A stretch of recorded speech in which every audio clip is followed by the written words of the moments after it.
أهلا وسهلا فيكم بحلقة جديدة من برنامج الحكي بالسياسة.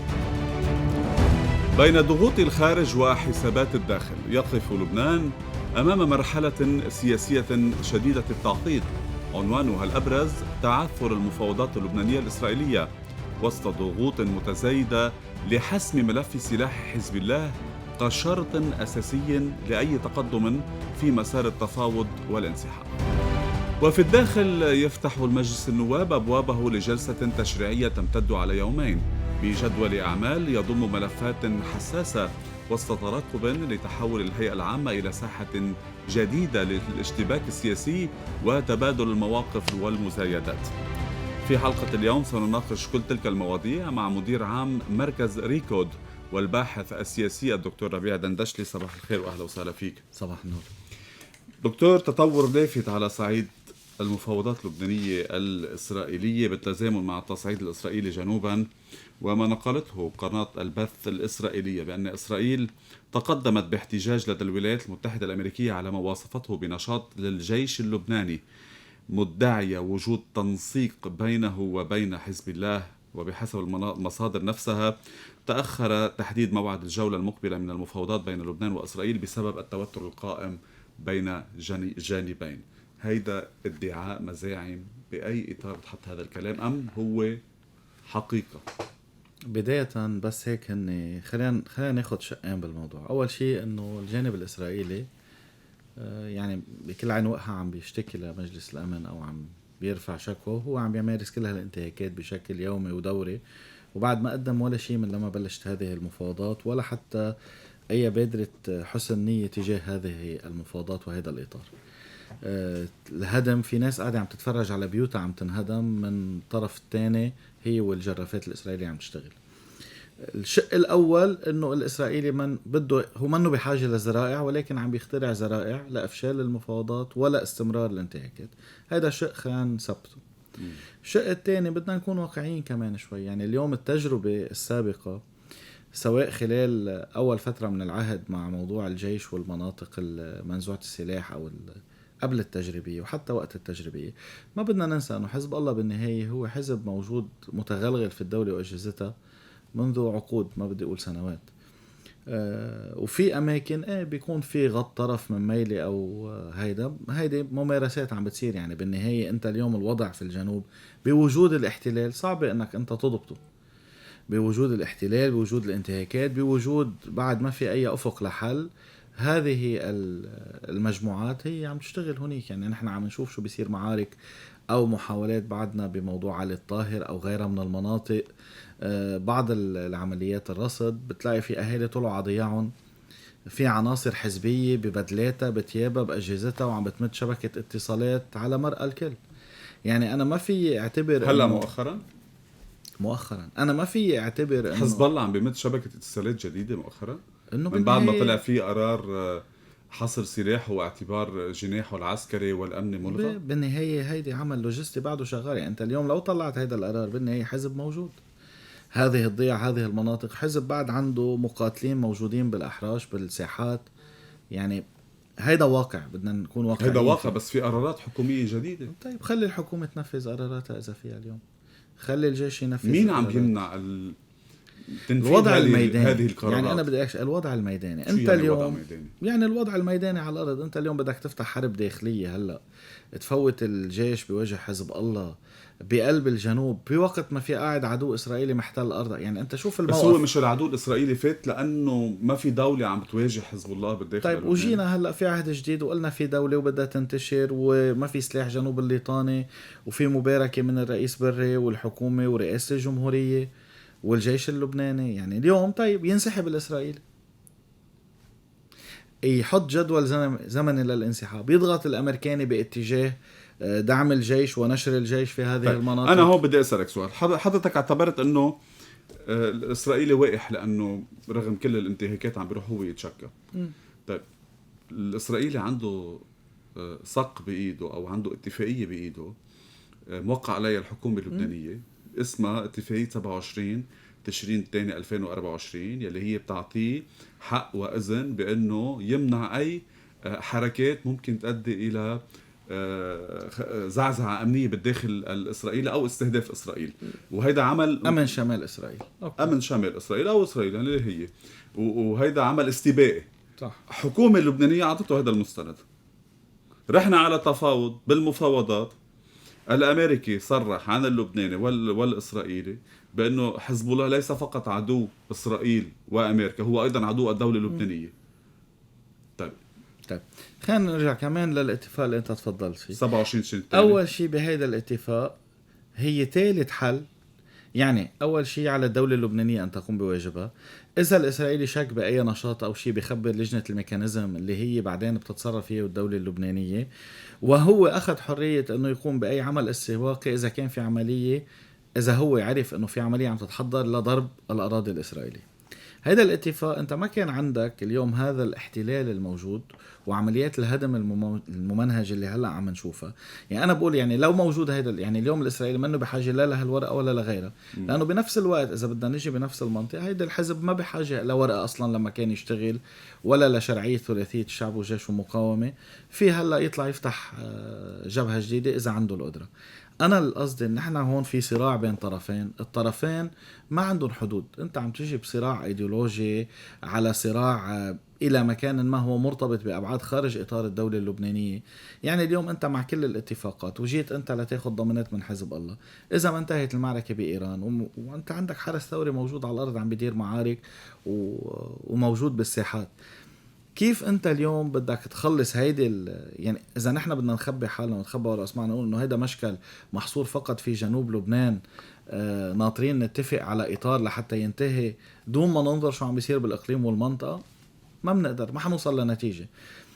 اتفاق الاطار او المفاوضات اللي عم بتتم مع الجانب اللبناني مهمه لانها بتاسس لمسار بعدين يؤدي الى هذه الهدنه، او خليني اقول وقف كل هذه العمليات العدائيه والعسكريه في جنوب لبنان بين لبنان والعدو الاسرائيلي. هيدا مسار مهم ولازم ينحط على الطاوله ويمشي. على المقلب الاخر الكل اليوم ناطر المفاوضات الامريكيه الايرانيه، لانه كمان هذه الجبهه الجنوبيه مع اسرائيل هي جزء وبند من بنود الايراني في هذه المفاوضات. حضرتك اعتبرت انه الدولة اللبنانية واقعة بين شقوفين، يعني بين الإسرائيلي وحزب الله؟ اليوم انت عندك انتهاكات من عدو اسرائيلي وعندك حزب داخلي، انت لحد الان بعد ما في انت وياه ما يكون على موجة وحدة او اتفاق واحد. يعني هو بعده لهلا رافض الاطار. شفنا البيان بعد اخر جولة مفاوضات تاع كتلة حزب الله انه هذه المفاوضات تفريط بالسيادة. شفنا بعض اللي بيطلعوا محسوبين على هذا الحزب على الشاشات بيقول لك انه مجرد ذهاب اشخاص لهذه المفاوضات هيدي عمالة، لانه بعد بالدستور اللبناني ما في شيء بيسمح بالجلوس مع العدو الى اخره.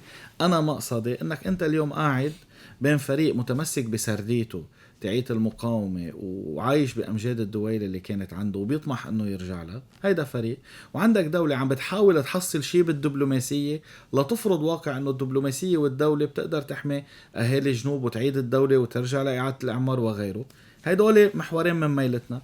وعندك إسرائيلي عم بيهدم في جنوب، عم بيحاول يجعلها مناطق غير قابلة للسكن، عم بيحاول يراهن على الوقت ويدمر قد ما في يدمر ويتقدم قد ما في يتقدم، عسى ولعل انه بعدين بتغيير انتخابي معين سواء بامريكا او تغيير اقليمي معين بترجع بتشتغل الحرب بيقدر يثبت وياخد اراضي ويثبت اطماعه في جنوب لبنان. بس عم تقول حزب الله متمرد على الشرعية ايضا، يعني ما عاد جزء من، عم بحكي اذا بدي احكي اذا بدي احكي كقرار لا قبل كان هو قرار الدولة، كان قرار الدولة ببلش من عنده إذا بدك. اليوم إذا بدنا نحكي على صعيد مؤسساتي ودولة، في تمرد من قبل حزب الله على هذه المؤسسات. أكيد واقع تغير فجأة. يعني أصبحت الدولة اللبنانية اليوم واقعة بين احتلال إسرائيلي وبين تمرد أيضا بنفس العداء يمكن للدولة اللبنانية مثل الإسرائيلي. أنت قبل هلأ حتى في مناطق في جنوب لبنان ما كان بيقدر يفوت عليها الجيش، هو اليونيفيل وما كان يقدر، بتنزل ساعة كتيبة أهالي، ساعة بيصير في حوادث فردية. المقصد مزبوط، هيدا الواقع. يعني اليوم أنت فجأة الحزب فاق لقى حاله خسر حرب، لقى حاله عنده قيادات تاريخية وكاريزما خسرها، لقى حاله أنه هو عنده خرق أمني كتير كبير، لقى في دولة عم تتشكل بلا ما هو يكون له اليد العليا فيها، لقى الدولة عم تمشي بمسار ما ناطرينه يوافق أو ما يوافق ببعض الأماكن، حتى لأنه الرئيس بري قد يدعم اشياء هو ما بده اياها. عنده واقع. هل نحن بحاجة لاتفاق إطار بيننا وبين إيران؟ على غرار اتفاق الإطار بيننا وبين إسرائيل؟ لأنه هذه معركة مثل ما حضرتك عم تقول، هذه معركة إيرانية إسرائيلية على أراضي لبنانية. نحن بحاجة إنه إيران تعتبر إنه هذه الدولة اللبنانية هي دولة وتتعاطى مع لبنان كدولة وليس كحزب الله هو. بس نحن ما عم نعمل شيء بهذا الاتجاه. شو فينا نعمل؟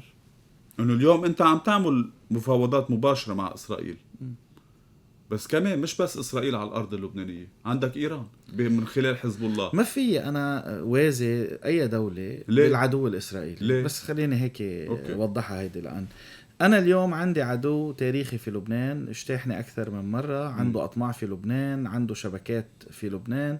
اليوم أنا إذا بدي فوت بالمقارنة هاي في كتير دول تانية أجنبية وعربية عندها كمان شغلة بلبنان ووجودها، أكيد ما عندها ميليشياتها المسلحة على غرار إيران في المنطقة، ولكن أنا بعدني بشوف الموضوع الإيراني بينحل بعلاقات ثنائية سليمة، مثل لما كان في الاحتلال السوري أو خليني أقول الهيمنة السورية على لبنان. أنا ما بحاجة لإطار مع سوريا، أنا فقط بحاجة لتحسين العلاقة.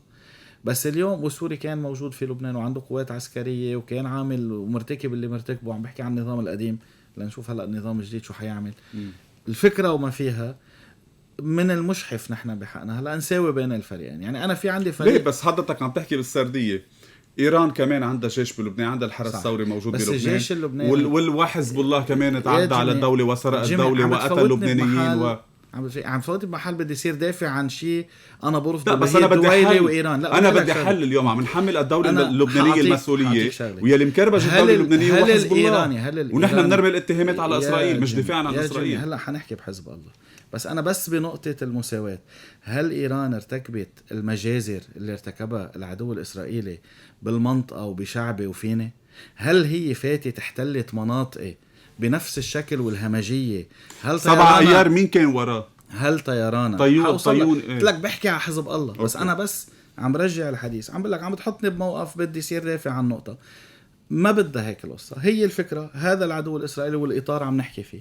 موضوع العلاقات الإيرانية، يجب على إيران أن تحترم سيادة لبنان، يجب على إيران أن هي تتعامل مع هذه الدولة اللبنانية مش بمنطق أن هي عندها أكبر ميليشيا في لبنان وده تتعاطى مع الدولة اللبنانية عبر ميليشياتها وعبر سلاح ميليشياتها في الداخل اللبناني. هيدا حق. انتهاكات حزب الله في الداخل اللبناني والدويل اللي هيمنت على الدولة، هيدا شيء بينحكى فيه، وهيدا شيء المفروض أنه ما يتكرر وما ينعاد بهذه السلطة الحالية بعد ما انتهينا من هيديك الحقبة.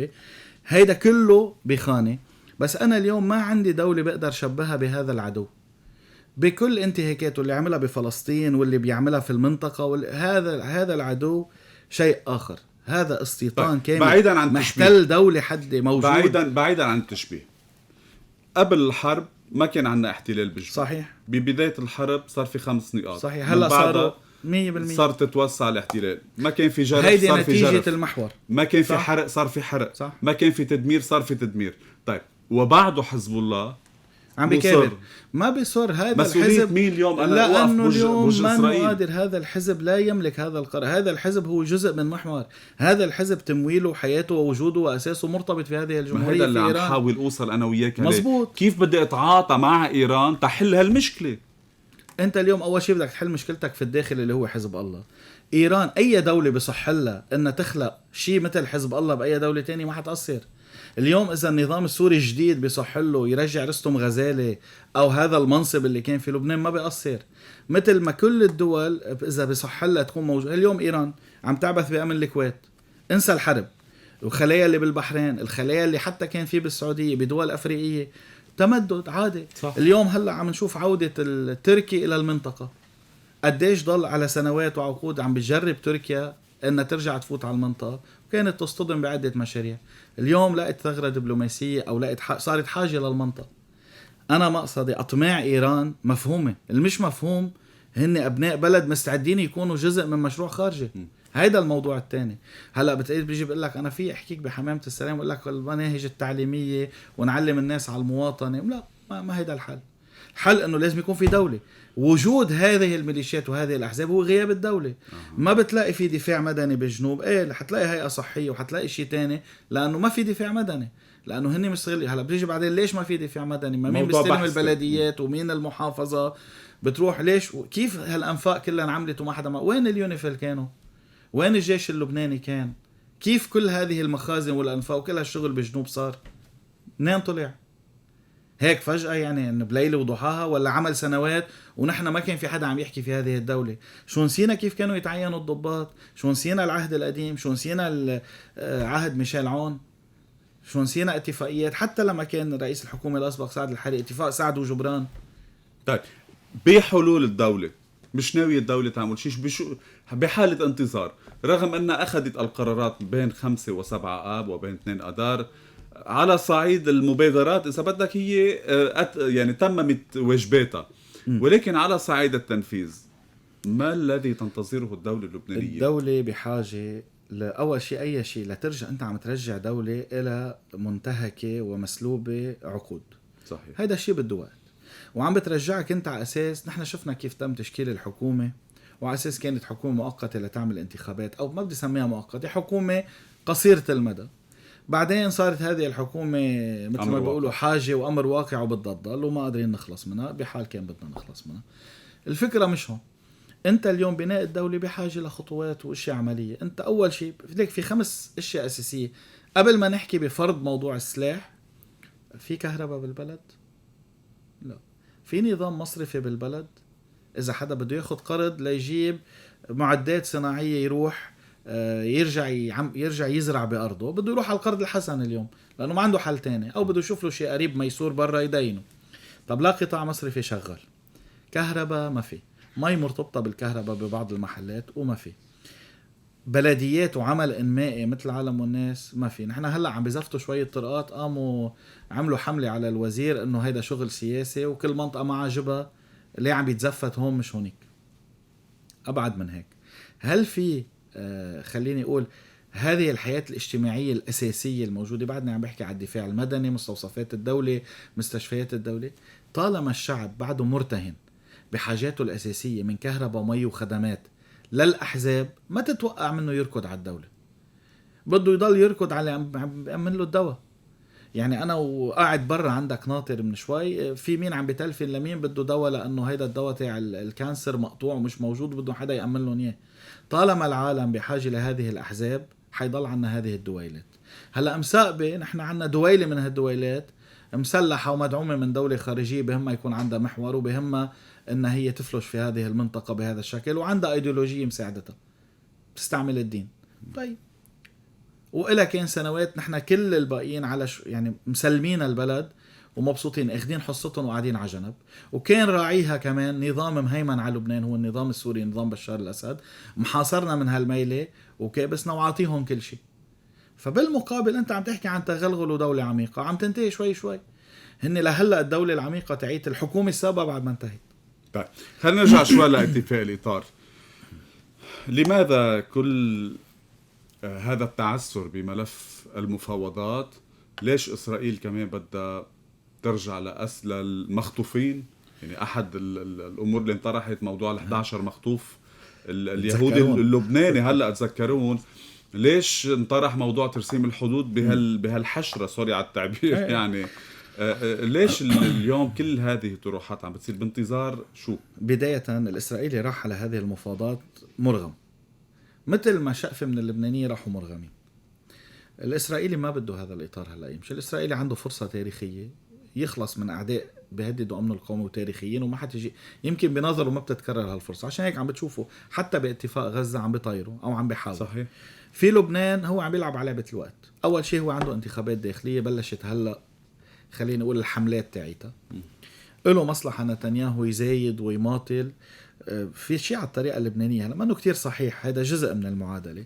في شيء على الطريقة اللبنانية بيقول لك انه مثل اي حزب، انه اذا الانتخابات الداخلية صارت قبل اي استحقاق، بيقول لك ما الفريق الحالي هو اللي عم بيفاوض، هو اللي عم بيتابع، وهو اللي ماسك الملف، فنحن لازم نمدد له او لازم نرجع نعطيه ثقتنا. فالاسرائيلي اليوم بحاجة انه يضل ماسك هالملف وماشي فيه كحكومة حالية وإدارة حالية. بنفس الوقت في مماطلة كرمال يشوفوا لوين متجه الأمور بأمريكا، لأن اليوم إذا وهو واضح أنه قد تحدث هذا يعني راهن الانتخابات أيضا كمان لشهر 11 إذا انتهت، وهذا الإيراني عم بيلعب عليه كمان مش بس الإسرائيلي. التكتيك هو ذاته إنه اليوم إذا خسر الانتخابات التمهيدية لنقول ترامب وبطل عنده هاي الصلاحيات المطلقة اللي عنده إياها هلأ، كونه عنده الشيوخ والسنة اثنيناتهم الكونغرس والسنة اثنيناتهم مثل ما بيقولوا معه، اليوم إذا صار مقيد إلى حد ما قد يختلف شكل الاتفاق. يمكن الإسرائيلي قد يهرب من أي اتفاق إطار، بيقول لك إنه أنا هلأ فرصتي خليني كمل اغتيالات واتجه، وبيرجع بيقصف مناطق تانية. الكل عم يلعب على الوقت. هيدا بده يرجع يربح ويضل على الكرسي ورئاسة الحكومة الإسرائيلية، وهنيك الإيراني بده ما يعمل اتفاق قبل ما يشوف مين الفريق الجديد اللي حيكون، إذا ترامب حيصير مقيد ولا لا. فنحن هلأ للأسف حنلعب هذه المراوحة. الشيء الوحيد اللي بيزعجك أو الشيء الوحيد اللي بيضايق كلبناني إنه بهذا الوقت، مش إنه نحن على قواعد الاشتباك ذاتها، بهذا الوقت الإسرائيلي بتطلع على جنوب أي وقت بتتفرج بتلاقي الجرافات عم تشتغل، بيوت عم تنهدم، وأراضي عم تجرف، لأنه هو عم بيثبت واقع إنه هيدي الأرض بحجة شو؟ إنه بعد لم يتم حصر السلاح بلبنان، إنه مخازن، وإنه أنتم كان عندكم فرصة وقت 24 فات الجيش اللبناني كان بيقدر يفضي هذه المناطق. وإذا بتذكر نحن عملنا هيدي المرحلة الأولى وبلغنا 15 شهر، بلغنا الكل إنه نحن ما بقى في مناطق. طيب ما بقى في مناطق، ما هو كمان اختلفنا إذا 90 ولا 95 ولا 100%. في لك شغلة، طب ما كمان هون بدك تطلع على هذه يعني حتى حزب الله يا أخي، إذا أنت بدك يعني أنت شوف أنت حرقت، ما بدي أقول حرقت الجيش، حرقت هول العناصر تاعولك بالجيش أو الناس اللي هن بيغطوا عليك بالجيش. إنه إجت بس صار بدنا نعمل معركة إسناد إيران، ضربنا مواقع في هذه المناطق اللي الجيش قال إنه فضاها. يعني اليوم أنت لما تعمل اتفاق داخلي بيجي الحزب هو بيسلم هذا السلاح أو هذه المخازن للجيش اللبناني، وبيأمن عودة أهاليه لمناطقهم، وبيأمن أنها تبلش ورشة إعادة الإعمار، وما بيترك ذرائع أقله في جنوب الليطاني.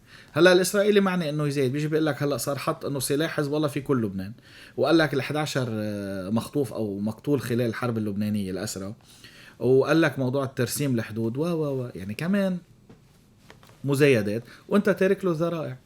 يعني اليوم بيقدر حتى بالمناطق التجريبية، بتعرف هذه المخازن أكيد الحزب عنده خرايطها، يعني بيعرف وينها، في سلمها للجيش ونخلص من هالذريعة. صحيح أنه حركة أمل سلمت مراكزها بالجنوب للجيش اللبناني بالأمس طلع هذا الخبر؟ ما عندي هالمعلومة، ولكن حركة أمل يعني الرئيس بري بيعملها لأنه هو عم يبدأ إيجابية. وشو الهدف منها؟ الرئيس بري الرئيس بري يعمل لموضوع حفظ، خليني أقول الوجود الشيعي في الجنوب، وعودة أبناء الجنوب لقراهم، ما يضلوا مهجرين ونرجع مثل وقت الاجتياح الأول. يعني هو شيء بخبرته القديمة مع نفس العدو، هو شايف الأمور وين رايحة، بعكس المتحمسين أو بعض المتحمسين اللي هن شايفين أنه لا ونحن بدنا نكمل لآخر واحد فينا. ما الكل هيك. الرهانات على الانتخابات وما بعد الانتخابات، وأنه إيران كمان بعين الوقت تربح بشروطها، قديش ممكن يخلي هذه الطائفة الشيعية الكريمة بلبنان حسب مخاوف أيضا رئيس بري بخطر بالمرحلة المقبلة؟ للأسف اليوم هذا الرهان على الجانب الإيراني، أو جعل الشيعة كلهم وكأنه أنه هن كلهم فريق إيراني في البلد. يعني وضع الشيعة بخانة كتير سيئة. ولكن أنت بتعرف الطائفة الكريمة فيها عدة تيارات وفيها عدة أشخاص رافضين. حتى هلأ لما تخلص الحرب ويرجعوا الناس على قراهم، حنشوف أنت اليوم خلال الحرب ما حتشوف هذه الردة عن المشروع. بدك تنطر لتخلص الحرب والعالم تطلع فعليا تشوف شو خسرت. بعدين احنا هلأ بالمناطق، هلأ ببعض القرى الجنوبية، وخد هيدي معلومة، مشاكل بين بعض الأهالي وبعض الشباب اللي عم بتمد الشبكات أو عم تستعمل أو عم تعمل إعادة تموضع أو تخزن أشياء، لأنه بيقولوا إن احنا ما بدنا من عنا ممنوع تضربوا، عنا ما تحطوا هون مخزن. بيجي واحد بيقول لهم لا كراجو مفتوح، يعني صاروا رافضين فكرة المقاومة. بعض مش رافضين فكرة المقاومة، رافضين فكرة المقاومة اللي بتوصل لنتيجة. شفت حزب الله لو انتصر، يعني لو مثل وقت 2006 خليني أقول، لو الحزب بهذه الحرب عمل مثل ما عمل بال2006 وحقق نوع من النصر أو الصمود خلينا نحكي فيه، ما كنا أنا وياك عم نعمل هالنقاش هلأ. كنا حيكون عنا هالأفكار بس ما قادرين نعمل، لأن كان الجنوبي وكل الناس مبسوطين بالنصر. اليوم إذا تحررت الأرض، نمنا أنا وياك اليوم فقنا بكرة لقينا في عملية تحرير صارت ودحر للاحتلال، كلنا حنهلل بموضوع انه اللبناني انتصر، بيطلع لك شويه اغاني وكل الحديث رح يتغير. هيدا الحديث. انت الفكره الاساسيه، فتنا بحرب ما كنا قدها، خسرناها وبعدنا عم نخسر، رجعنا بعدين فتنا باسناد نحن وعارفين انه منا قد، ولكن نحن مضطرين لانه ولي نعمتنا بده ايانا عايزنا، وبالنهايه ما فينا نكفي بلا ولي نعمتنا. انا اليوم منين بدفع لكل هالناس مصاري؟ الحزب اليوم أعباءه المالية والناس اللي وراه منين بده يجيب؟ بس هلا بلش ينطرح موضوع تضييق المالي على حزب الله، وحتى ايران صحيح بلغت انه ما بقى قادره صحيح. تدفع. لا، في ناس عايشه روايه الوهميه انه بكره اذا صار اتفاق مع ايران وحيفرجوا عن اموالها، بالعكس ايران بيصير معها مصاري اكثر. هن فكرهم اذا ايران صار معها مصاري اكثر حتعطيهم مصاري اكثر وحيعيشوا بنعيم اكبر. مش صحيح، شريك مضارب انها اساس.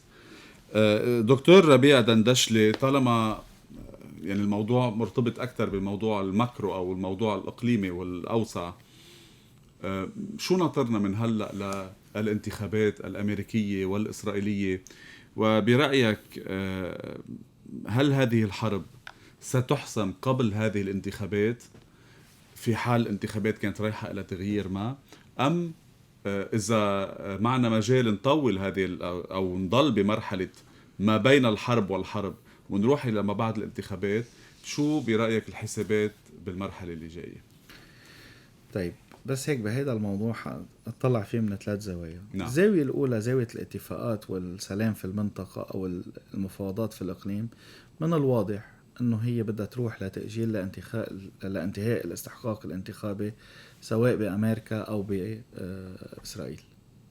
هذا واقع على الارض. ما حدا هلا حيمضي اتفاق، ما حدا هلا حينهي حرب. يعني مسار اسلام اباد ومسار بيروت تل ابيب شو بيعملوا؟ بيهدوا تهدئه. هلا هيدا المسار المفاوضات او النتيجه النهائيه. المسار الثاني او الزاويه الثانيه حيضل في مناوشات، لانه هذه تخدم الانتخابات. يعني قد يريد ترامب، ما انت بدك تشوفه، ما الكل بده ينطر النهايه. ترامب يمكن اذا عمل ديل بتفيده، او اذا عمل اتفاق بفيده بانتخاباته الداخليه. صحيح. اكثر. انا اتوقع انه قد يلجأ الامريكاني لضربه معينه. لاحظ هو كل ما يجي يهدد ويشد الخناق على ايران. اخر مره ايران طلعت ورقه الحوثي واليمن، تعرف، لأن اليمن هو قرر الحوثي لحاله، ترك كل هالفترة. هلأ قرر إنه وقتها فاق. مش إنه هو في عادي في حدا في غرفة عمليات أساسية بتحرك كل هذا المحور. لا، هن كل واحد منهم حر لحاله قراره الذاتي. وبلبنان رد على الانتهاكات الإسرائيلية بعد 15 شهر فجأة بهالتوقيت، والحوثي حب إنه شاف الظلم بالمنطقة بعد 2 سنين من الحروب، هلأ قرر يرد. ولكن حيضل في ضربات ومناوشات. هلا ما بتكبر الرقعة.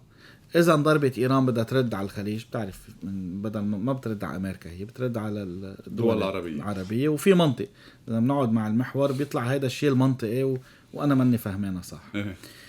النقطة الثالثة اللي هي الزاوية الداخلية اللبنانية، نحن مثل ما انك عارف تأجلت الانتخابات، وهذه الحكومة امر واقع. يعني الرئيس سلام والمجموعة أو الفريق أو الوزارة اللي معه، كل هذه القامات اللي في لبنان اللي عم تشتغل على خدمتنا وتحسين الوضع ولملمة النكبات، ويعني بسخرية لا أنه يعني عم تسخر من لا نحن ناطرين، يعني فنحن مضطرين أنه أملنا أنه هول يعملوا شيء بهالوقت، وهي لو بدها تشتي كانت غيمت. بس أنا اليوم خليني أرجع ردني على الإقليمي. بالموضوع الإقليمي، مصلحة ترامب ومصلحة نتنياهو بالمصالح عم بحكي الانتخابية، مصلحتهم يضلوا مستمرين بنفس المنوال يلي نحن ماشيين عليه اليوم، لأنه اليوم ما في حل. كيف ما في حل؟ ما عندهم حل. يا بدهم يكبروا الحرب، يوسعوا الحرب، يعملوا حرب شاملة يكملوا فيها. ما بتخدمهم أكثر؟ لا، بتخسرهم. نتنياهو اليوم الخسارة بالانتخابات هذه هون المشكلة. انت حطيت اصبعك على الجرح. شو هي؟ نتنياهو بتخدموا الحرب، ترامب ما بتخدموا الحرب. هذا الخلاف بين الفريقين. ترامب اليوم بكل الانتخابات التمهيدية، هلا منها الخسارة المدوية، ولكن هن بالانتخابات التمهيدية ليه عم يخسروا؟ عم يخسروا بسبب مواضيع غزة وإسرائيل ودعم إسرائيل المطلق. هذا الخطاب اللي عم يربح اليوم بأمريكا عند الجيل الجديد وعند الأقليات الموجودة بأمريكا، وهذا الخطاب عم يخسرهم. بالمقابل نتنياهو هلا زيكنوت او هو المرشح الابرز انه صح. اذا ربح يشكل حكومه مقابل نتنياهو، وان كانت بعدها منها الحظوظ الكبيره. خطابه هي موضوع هذه الحرب اللي ما عم بتوصل لنتيجه وما عم تنحسم بمكان ما. ما حدا مختلف على فكره انه الحرب وحل جذري لموضوع اذرع ايران وايران في المنطقه.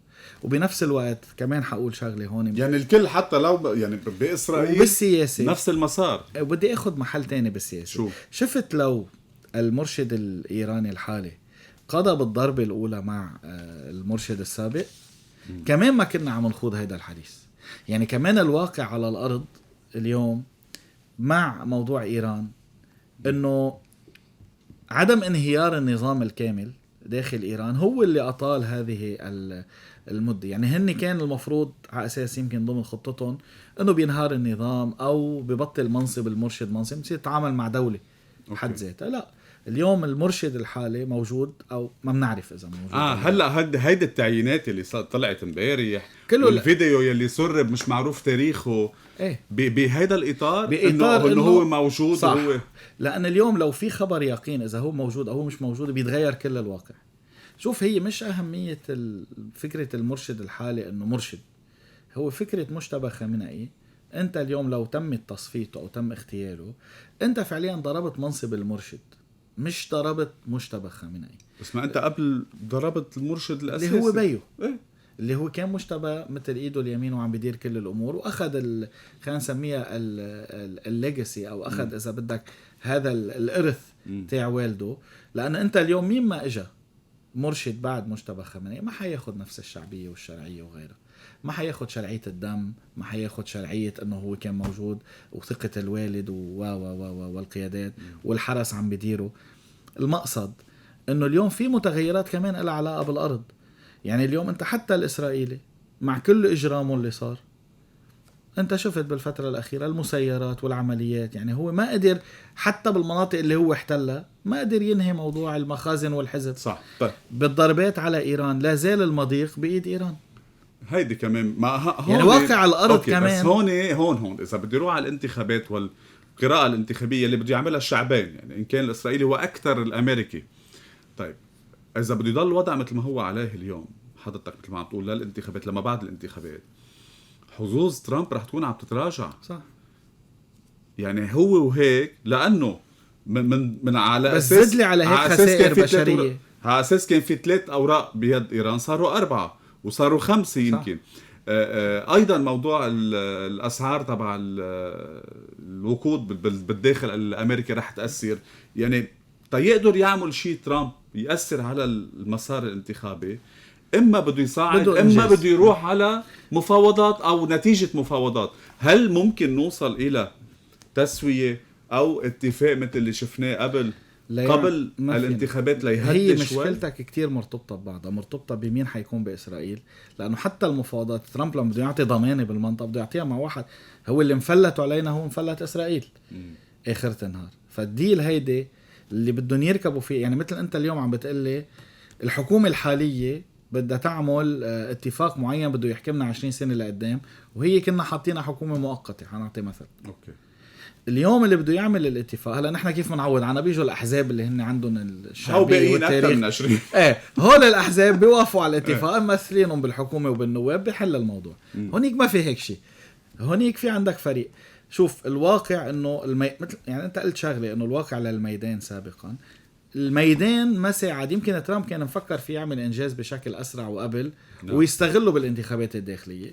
هلا صار اذا بده يصعد بدها تكلفه اكثر في الداخل، عم تدفع انت مصاري اكثر، عم بتأدي قد يكون لخساره ارواح اكبر، عم بتفوت اصلا الجيش الامريكي بالمباشر.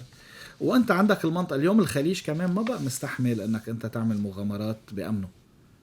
انت اليوم كل ما عم تضرب هو اللي عم ياكلها. بس شو عم يعمل اليوم العربي؟ شفنا اتفاق هلا شفنا الاتفاق مكي. طيب هذا الاتفاق هو موجه ضد مين؟ هل هو موجه ضد ايران مثل ما بالشكل اذا بدك تم تسويقه، ام هو حقيقه موجه ضد اسرائيل وهو فك ارتباط استراتيجي مع امريكا؟ ممكن يكون موجه ضد الامارات، ما بعرف. هو منه موجه ضد دوله. لا عم نعطي مثل. هنو منه موجه ضد دولة واحدة. بمعنى اليوم أول شيء بس هيك لنحكي كمان زاويتين. تركيا تاريخيا أو عم بتجرب ترجع تفوت على المنطقة. كان في حرص. أول شيء الأوروبيين ما بدهم إياها بالاتحاد الأوروبي، الأمريكان ما بدهم إياها بالمنطقة، والعرب تحديدا الخليج ما بدهم إياها بالمنطقة. وكنا نشوف كيف دايما في هجوم على أي مشروع تركي. هلأ انقلبت الآية مثل ما بيقولوا. الأوروبيين صارت تركيا حاجة لهم، وأي ممر جديد نفطي أو غيره أو غاز لهم. العربي صار بيشوف تركيا هي الدولة اللي بيقدر يتشارك معها في العمليات الاستخباراتية والصناعات الدفاعية وغيرها، وحتى بالاقتصاد. وشفنا دورة بسوريا. والأمريكاني عاطي مباركة، فصارت تركيا في المنطقة حاجة. يعني صار الأمريكاني بده إياها شريك، صار الأوروبي بده إياها شريك، وصار العربي بده إياها مش شريك. لأنه عم بتعبي الفراغ يلي عم تعمله إيران، عم تستغل دورة وعارفة تشتغل سياستها وعم تشتغل لمصلحتها. يعني خليني أقول هي ما عملت مثل ما عمل الإيراني ميليشيات وزرعتهم، لا، اشتغلت بالدبلوماسية. لأن كمان الدبلوماسية بتوصلك، لأن قبل ما يكون عندنا ميليشيات إيران كان لها دور بالمنطقة أيام الشاه، وكان دور دبلوماسي واقتصادي. يعني مش كل شيء دايما بده دم وتمول ميليشيات تنقلب على الدول اللي هي فيها وتاخد الحكم وتصدر ثورتك أو نظامك أو أيديولوجيتك. طيب الزاوية الثانية، هذا الاتفاق اليوم أنت عندك خبرة عسكرية ودولة نووية باكستان، صناعات دفاعية وعمل استخباراتي ضخم تركيا، وقوة اقتصادية وسياسية في المنطقة اللي هي المملكة العربية السعودية. حلف جميل. دعت مصر لتنضم له، ما انضمت، هلا بتنضم بعدين. هذا الاتفاق هلا مش يعني بكره اذا الحوثي ضرب حنشوف طيران. انت اليوم حتاخد خبرات عسكرية، قدرات دفاعية صناعية، انت عم تشكل قوة ردع جديدة في المنطقة، وبدنا نحكيها بشكل يعني وبدنا نحكيها بشكل. لا، هو في شيء كثير بيجمعوا. هو الطيب يعني سنة. لا بس في شيء بيجمع بس بالمصالح الباكستاني السعودي علاقة تاريخية. حتى يعني في بعض المعلومات انه البرنامج النووي الباكستاني اصلا لم يكن ليبصر النور لولا الدعم السعودي له المادي سابقا. وحتى في روايات على انه موضوع هذا السلاح النووي جزء منه هو بتصرف المملكة العربية. يعني هذه الروايات شو بيقولوا اللي انت بتسمعها عن موضوع المشروع الصاروخي او المشروع النووي الباكستاني. بس انا اللي بدي اقول لك ايه، اليوم لما لاحظ انه هذا الاتفاق اجى دغري بعد موضوع التهديد الحوثي للمملكة. اليوم ما بقى حدا يقبل في الاقليم او في العالم بواقع مثل الحوثي، مش لانه الحوثي بس بواقع انه ميليشيا منا الدولة بتحمل بتقرر تهدد امن دولة تانية بضربات بسيطة بتضرب اقتصاد بمليارات مثل ما شهدنا بالمنطقة. هذا الواقع صار مرفوض وصار خطر. وأنا أتوقع أنه موضوع الحوثي هو ما رجع نفذ تهديده مثل ما الحشد الشعبي ما نفذ تهديده، لأنه هن عارفين أنه العواقب مش حتكون مثل قبل، حتكون وخيمة. العواقب هي إنهاء هذه الحالات الشاذة.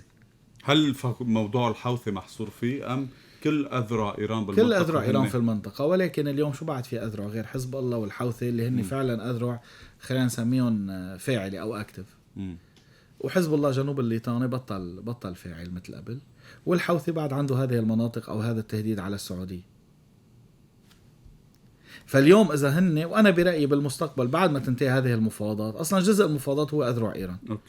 يا بيتحولوا لعمل مدني يصيروا أحزاب موجودة فعلي عندها قدراتها مثل بقية الأحزاب اللي بدولها، يا أما بدهم يتعرضوا لحملات مثل ما بيقولوا حصار اقتصادي مالي وقد يكون عسكري في بعض الأماكن. يعني القصة كلها مرحلة لبعض الانتخابات برأيك؟ رأيي الشخصي إيه.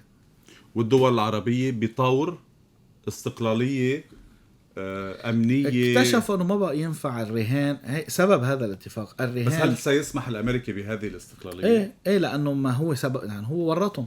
الفكرة أنه أنا اليوم إذا بدي ضلني أمني مرتبط بشيء خارج الإقليم، أنا شفت شو صار فيني اتجاه لفرض. هو ورطهم ولا كان عم بيخلصهم؟ لا، هو ورطهم. ليش ورطهم؟ لأنه هن كلهم قالوا له ما بدنا الحرب على إيران، وهن كانوا عارفين أنه حتى. بس شو كان الخيار الآخر؟ بقاء الدول العربية تحت يا بتروح تعمل حرب عارف لوين حتخلص، يا أما بتروح بتعمل ضربة بتبعت الإسرائيلي يضرب شوي وبتتركني أنا أكل خبيط. وهذا اللي صار. هو ليه بعدين بطل لقاء أنقرة ما قدم شيء على هذا المستوى مستقبل الحرب بين حلف ناتو وأمريكا ضد إيران؟ شوف، حط موضوع النووي الإيراني على جنب أو التخصيب، لأنه ما هيدي المشكلة الحالية. القدرة الصاروخية وإن هي وأذرعها هن هول المشكلتين اللي بيعانوا منهم العرب.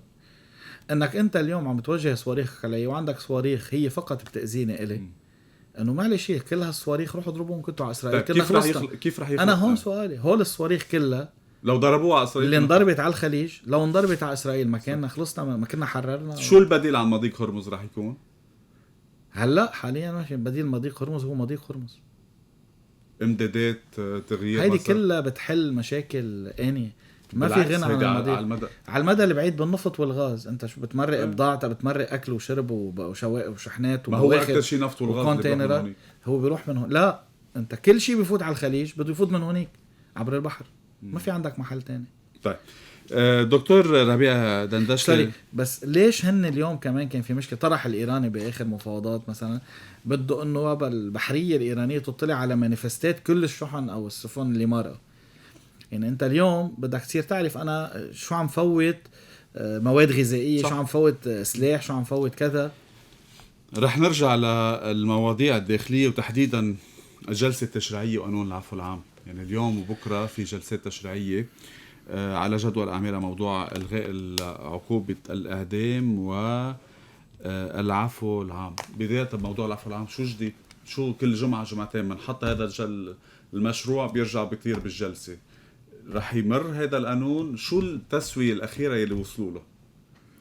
انا ما علمي وصلوا لتسويه بعدهم لليوم مش علمي، لانه بالنهايه ما في اجماع سني بعد على خاص الاجماع السني. هلا هو الاجماع السني واقع، بس في كم واحد من السنه بيحبوا يبيعوا ويشتروا، هلا حجمها. يعني بالنهايه في فريق اصلا هو طرف بالموضوع، مش انه بيحب. يعني العهد السابق كله طرف، بغض النظر اذا بدنا نسمي نايبه معينه او حدا معين، هيدا طرف ما خصه بالاجماع السني. اليوم انت عندك قانون عفو، يا بدك تحطه بمعيار واحد، نايبه معينه، نايبه وزيره ولا نايبه بس سابقه يمكن. الفكره مش هون، يا بدك تحطه باطار محدد وتجي تقول انه هذا بينطبق على الكل، يا اما ما فيك، بدك تستثني مجموعه او فئه. خاصه اذا نحن بدنا نيجي نحكي الله يعني شو بدي اقول لك، هذا بيندعى له بالخير العميد شحاده، لانه هو عم بيعطينا احلى دليل على موضوع قديش كان القضاء العسكري جميل وعادل وقانوني. يعني قانوني وعنده بعد. يعني لو ما طلع على التلفزيونات ما كان عنا هالماده، لان كنا نحكي العالم تقول لك عم تحكي عن الجيش والجيش انظف شيء بالبلد هني ما شافون الفكره، احنا كنا نشوفهم بس تحت الهواء. العميد شحاده مثل ما بيقول الله يجزيه الخير طلع على الهواء وفرجينا اياهم كلهم، اختصرهم بشخصه الكريم. انت عم بتشوف حدا انسان طائفي مقيت مريض تابع لمحور واضح، هيدا كان يحكم على كل الطوائف وكل من يعادي هذا المحور. عشان هيك كانوا ينبسطوا كتير يكبوا كل شيء على المحكمة العسكرية الشباب تعود الدوالي. طيب احكي نرجع بالمشروع القانون. مشروع قانون العفو اليوم انت من غير المنطق بدك تلاقي مخرج، يا اما بتعمل هذا العفو ينطبق على الكل، معروف شو المخرج، تركيبه كيف راح يوصلوا له، او بتوصل لمحل يسرع محاكمات اللي انت ما بدك تشملهم بالعفو، خلص لي محاكماتهم. طيب الكل مجمع على قصه لا ما الكل تسريع المحاكمات. لا في ناس عندها كيديه، لازال حزب الله وغيره عندهم كيديه بملفات معينه. يعني 100,000 واسطه ودول تدخلت هلا لحتى قنعوا، ما بدنا نحكي هلا انه عن مين قائد او شيء هيك، لا يظهر فضل شاكر بغض النظر انه كان لازم يظهر ولا لا. اليوم انت عندك في فريق بالبلد بده يعني في تدخل خارجي بده يتعامل بكيديه، في طلب منيح انه في طلب خارجي لتعامل مع ملف موقوف انه يتحاكم. اليوم في كيدية بالتعاطي، في ناس بدها تضل عم تنتقم. كيف في ناس تجرأت ووقفت بوجه الثنائي بفترة من الفترات ووقفت قالت نحن ضدهم ووقفت لهم بالشارع، هول ما لازم يظهروا. مقابل هول عشوائي انه دقوا بالذات الالهية مش انا عم طيف الموضوع. مقابل السنة يلي رح يخرجوا الشيعة شو رح الشيعة مشمولين بالعفو، مثل 3/4 اللي حيظهروا حيكونوا شيعة على هيدا الاساس. اكيد انا بس أنا مش عم لك بالمقابل، مش هيدا وافق المسيحيين قانون العفو. اكيد كل حدا محكوم بهول الاحكام ما لم تصل الى جرائم ضد الدولة او مني حافظهم هلا حيظهر. وحتى تعول الشيك يمكن هول الشيكات بلا رصيد ولا راح يطلع احمد الاسير، الشيخ احمد ما بتعرف يمكن بكره يفوتوا لك رياض سلامه بالعفو. لا هيدي مسحه. طيب موضوع الغاء عقوبة هو الأساس هي موضوع الشيخ أحمد الأسير والموقوفين الإسلاميين اللي عم تحكي بالشمال ولا بموضوع الشيخ أحمد الأسير في صيدا، وهول جزء كتير كبير منهم ما كان حتى مشارك بالمعارك. بعد معي أقل من دقيقة، قديش اليوم الغاء عقوبة الإعدام ضرورية من بعد ما واجه القضاء صعوبة كتير كبيرة، خاصة من بلغاريا وقت اللي رفضت طلب استرداد أو تسليم قائد سفينة صحيح. النيترات فئة النيترات. ايه اليوم قد ايه ضروري انه هيدي العقوبة تلغى انا طالما ما عم بظن تطبق؟ انا بظن هني ما عم تطبق. تاني شغله، في مواثيق دوليه بتخليك في امور ما بنستفيد منها اذا كان عندنا صح. هالعقوبه، فانا ما بظن هي فيها مشكله. ربطة بموضوع العفو هي يجوز؟ لا، هي بس تعقيد مش اكثر. مدير عام مركز ريكود والباحث السياسي الدكتور ربيع دندشلي، شكرا لك واهلا وسهلا فيك بالحكي بالسياسي. مشاهدينا ومستمعينا شكر اكبر لكم على حسن المتابعه، نلتقي نحن بكم بكره.